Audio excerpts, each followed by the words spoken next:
Hi, this is Sharon Acoff-Sledge, and I want to talk about qualitative surveys in research, understanding the methodology, the application, and coding, which I am still learning. What is a qualitative survey? According to our textbook, it's a research tool used to collect open-ended responses. It focuses on perceptions, experiences, and attitudes rather than numerical data. So your responses are going to be descriptive and analyzed for emerging themes. So what's the methodology for including a survey in a qualitative study? You have to define your research objectives. What is your end goal? Develop open-ended questions. Select your participants. The other video I did was about the sample that you do. Distribute the survey, analyze the responses, use your coding, and then you interpret your findings. Coding. Inductive coding, you take the themes that emerge from the data. Deductive is predefined codes based on maybe what's out there in the literature. A thematic analysis identifies patterns and common ideas from your surveys, and in vivo, you use the participants' own words as your codes. So you group them by their responses. Advantages of using a survey in a qualitative study. What it does is it captures rich, detailed insights from participants and allows for flexibility in responses. You can reach a diverse range of participants, and it provides anonymity. What are the disadvantages of using a survey in a qualitative study? It's difficult to probe for deeper explanations, so people are going to be answering specific questions that you ask, and hopefully our questions will allow for some flexibility in answers. But it's difficult to get deeper explanations of what do they mean by their answers. Your responses may be incomplete or unclear.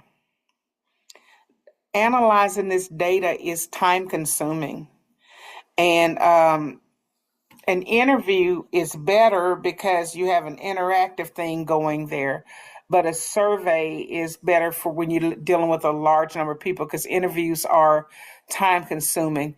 And then you have the potential for low response rates, and low response rates contribute to bias in your data. So what kind of situations or populations or situations where we would use a survey? So on the individual level, we could survey students or teachers or parents.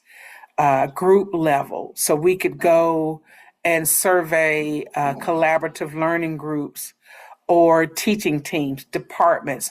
Let's survey the math department and see how they feel about the extra professional development that they have to go to due to the drop in ACAP scores. And that's a real example. We would probably say the answer is not taking us out of the classroom more.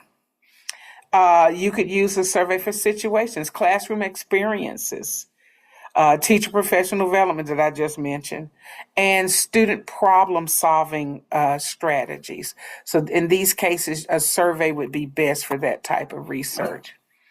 I teach middle school math, so these are some examples of qualitative studies that I could do, qualitative studies using surveys in middle school that I could do.